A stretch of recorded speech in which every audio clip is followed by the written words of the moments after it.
Drama serial कैसी तेरी खुदगर्जी की एपिसोड 32 में दिखाया जाता है।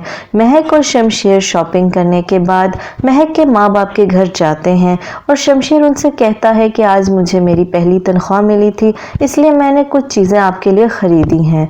उसके अब्बा कहते हैं कि तुम्हें ये सब लेने की ज़रूरत नहीं थी, हमें इस सब की ज़रूरत नहीं है। शमशेर कहता है कि मैं जानता हूँ आपको ये सब नहीं चाहिए, लेकिन मेरा दिल किया था कि पहली तनख्वाह में से आपके लिए भी कुछ ले लूँ, क्योंकि जब मुझे तनख्वाह मिली तो पहला ख्याल मुझे आप ही का आया कि किस तरह से आपने मेहनत मजदूरी करके इज्जतदार जिंदगी गुजारी और कम पैसों में भी अपनी औलाद की बहुत अच्छी तरबियत की। मैं जानता हूँ कि मैंने आपके साथ पहले बहुत बुरा किया, लेकिन अब मैं बहुत पछताता हूँ और मुझे समझ नहीं आती कि अपनी गलतियों का मदावा कैसे करूं। लेकिन वो कहते हैं कि बेटा तुम्हें ये सब कुछ करने की जरूरत नहीं है, तुम बहुत बदल गए हो और हमने तुम्हें दिल से कबूल किया है। शमशेर कहता है कि मेरे बदलने में सबसे बड़ा हाथ महक का ही है, मुझे इसकी मोहब्बत ने बदला है, इसमें मेरा कोई कमाल नहीं है। फिर दिखाया जाता है कि चची जान किचन में गुस्से से काम कर रही होती हैं और अपने आप से बातें कर रही होती हैं कि मैं सोचती थी कि बहू आएगी तो मेरी इस काम काज से जान छूटेगी, मेरा हाथ बटाएगी, मेरा ख्याल रखेगी, लेकिन अब तो मुझे उसकी भी खिदमत करनी पड़ती है और उसके हिस्से के भी सारे काम खुद ही करने पड़ते हैं। पता नहीं मेरी इस मुसीबत से जान कब छूटेगी। फिर निदा आती है और चची जान से कहती है कि लाए मैं आपकी हेल्प करा दूं, लेकिन चची जान उससे कहती है कि आज कैसे ख्याल आ गया हेल्प कराने का, रोज तुम उठा के कॉलेज चली जाती हो और वापस आती हो तो सो जाती हो। निदा कहती है कि वैसे ही मैंने सोचा अपने आप को थोड़ा बदल लूं, आपकी हेल्प करा दूं, लेकिन चची जान उसको बेइज्जत ही करती है कि रहने दो बीबी, आज बदली हो कल फिर बदल जाओगी और वैसे ही हो जाओगी, आज नहीं तो कल मुझे काम खुद ही करना है तो बेहतर है कि आज भी खुद ही कर लूं, तुम जाओ मेरी मदद ना करो।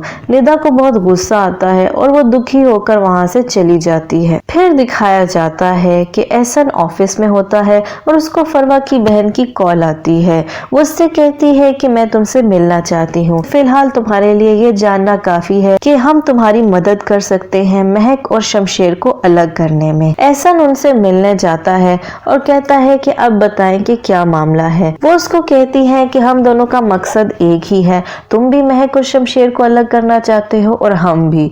मैं शमशेर से मोहब्बत करती हूँ और तुम महक से मोहब्बत करते हो, अगर ये दोनों अलग हो जाएं तो तुम्हें महक मिल जाएगी और मुझे शमशेर मिल जाएगा, इसलिए हमारी तरफ दोस्ती का हाथ बढ़ाओ और हमारी मदद करो और हम सब मिल के ये काम करने में कामयाब हो जाएंगे। एहसन उनसे कहता है कि ये बात सच है कि मैं शमशेर से बहुत नफरत करता हूँ और महक से बहुत मोहब्बत करता हूँ और चाहता हूँ कि ये दोनों अलग हो जाएं ताकि महक मुझे मिल जाए, लेकिन अब मैं जान गया हूँ कि मैं जो भी चाहता हूँ वो गलत है और मैं अपने ख्यालों को हकीकत कभी भी बनने नहीं दूंगा, इसलिए बेहतर है कि आप भी पीछे हट जाएं। वो दोनों अपनी जिंदगी में खुश हैं और उनको खुश रहने दें। उन दोनों बहनों को बहुत गुस्सा आता है कि ये हमें इनकार करके क्यों जा रहा है, लेकिन एहसन उनको यही कहता है कि बेहतर यही होगा कि आइंदा इस बारे में ना सोचना। जब एहसन घर जाता है तो निदा चुपचाप बैठी होती है।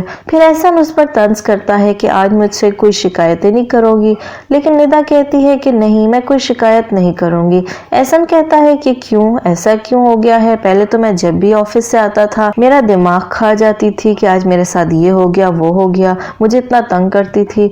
निदा कहती है कि मैं अपने आप को बदलना चाहती हूँ, लेकिन शायद कोई मुझे बदलने नहीं देगा, लेकिन एहसन कहता है कि तुम दिल छोटा मत करो, अगर तुम बदलोगी तो मैं भी अपने आप को बदल लूंगा और हम दोनों मिलकर ये रिश्ता चलाएंगे। फिर दिखाया जाता है कि महक की तबीयत बहुत खराब होती है और उसको चक्कर आ रहे होते हैं, तो शमशेर उसको डॉक्टर के पास लेकर जाता है और डॉक्टर उनको ये खुशखबरी सुनाती है कि आप दोनों माँ बाप बनने वाले हैं।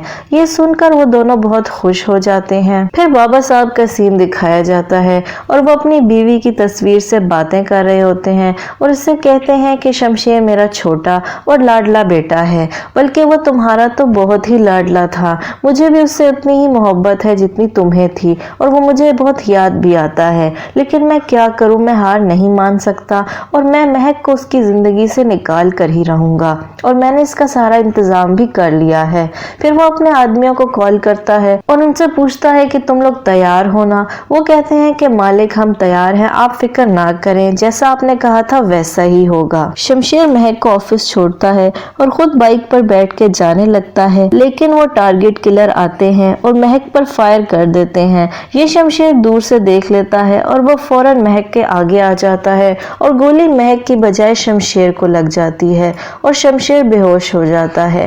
مہک روتی روتی شمشیر کو ہاسپٹل لے کر جاتی ہے اور گھر والوں کو کال کرتی ہے کہ جلدی سے آ جائیں۔ پھر بابا صاحب کو ان کا بڑا بیٹا کال کرتا ہے اور کہتا ہے کہ بابا صاحب یہ آپ نے کیا کیا، آپ نے شمشیر کو ہی گولی مروا دی۔ بابا صاحب کہتے ہیں یہ تم کیا بکواس کر رہے ہو، لیکن وہ کہتا ہے کہ شمشیر پر قاتلانہ حملہ ہوا ہے اور میں جانتا ہوں کہ یہ آپ ہی نے کرایا ہے۔ آپ نے ضرور مہک کو مروانا چاہا ہوگا، لیکن آپ کی قسمت خراب تھی کیونکہ آپ کے اپنے بیٹے کو ہی گولی لگ گئی۔ پھر وہ فون بند کر دیتا ہے اور بابا صاحب کی طبیعت بہت خراب ہو جاتی ہے اور وہ بہت پچھتاتے ہیں کہ یہ میں نے کیا کر دیا۔